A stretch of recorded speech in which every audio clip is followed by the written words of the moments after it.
পবিত্র কোরআনে মুমিনদের বিভিন্ন গুণাবলীর কথা বলা হয়েছে। এর মধ্যে গুরুত্বপূর্ণ একটি গুণ হল অনর্থক কথা ও কাজ থেকে বিরত থাকা। জীবনের প্রতিটি মুহূর্ত অনেক মূল্যবান, তাই অযথা কথা বা কাজ নিয়ে ব্যস্ত হওয়ার কোনো সুযোগ রাখা হয়নি ইসলামে। হাদিসে এসেছে, কোনো ব্যক্তির জন্য ইসলামের অন্যতম সৌন্দর্য হল অর্থহীন কথা ও কাজ থেকে বিরত থাকা। কুরআনে সফল মুমিনদের 7টি বৈশিষ্ট্যের বর্ণনায় দ্বিতীয় বৈশিষ্ট্য সম্পর্কে বলা হয়েছে, যারা অনর্থক কথাবার্তা থেকে বিরত থাকে। সূরা মুমিনুন আয়াত 3। শুধু তাই নয়, এটাও তাদের বৈশিষ্ট্য যে কেউ যখন তাদের সঙ্গে অনর্থক কথাবার্তায় লিপ্ত হতে চায় তখন অত্যন্ত ভদ্রভাবে তাকে এড়িয়ে চলে। অন্য আয়াতে এই সম্পর্কে বলা হয়েছে, তারা যখন অবাঞ্ছিত কথাবার্তা শোনে তখন তা থেকে মুখ ফিরিয়ে নেয় এবং বলে, আমাদের জন্যে আমাদের কাজ এবং তোমাদের জন্যে তোমাদের কাজ।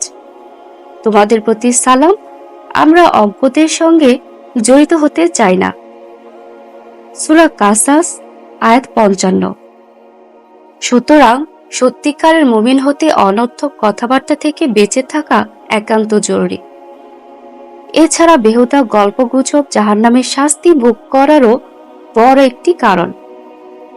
জাহান্নামীরা নিজেদের মুখেই সেটি স্বীকার করবে। জাহান্নামীদের জিজ্ঞেস করা হবে, কোন অপরাধে তোমরা জাহান্নামে প্রবেশ করেছ? তখন তারা বলবে, আমরা নামাজ পড়তাম না, মিসকিনদের খাবার দিতাম না, অনর্থক গল্প গুজবকারীদের সঙ্গে গল্প গুজব করতাম এবং কিয়ামত দিবসকে অবিশ্বাস করতাম। সূরা মুদাসসির আয়াত 42 থেকে 46।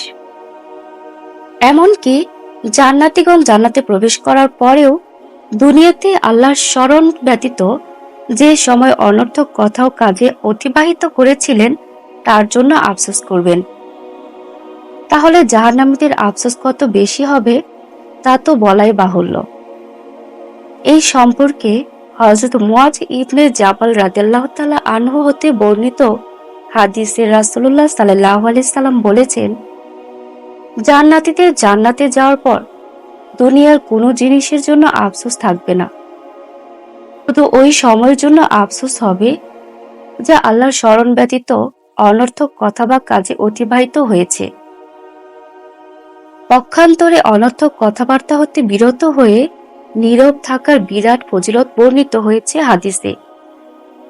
এই সম্পর্কে হযরত ইমরান ইবনে হুসাইন রাদিয়াল্লাহু তাআলা আনহু থেকে বর্ণিত, রাসূলুল্লাহ সাল্লাল্লাহু আলাইহি সাল্লাম বলেছেন, কোনো ব্যক্তির নীরব থাকায় যে মর্যাদা লাভ হয় তা 60 বছরের নফল ইবাদত হতেও উত্তম।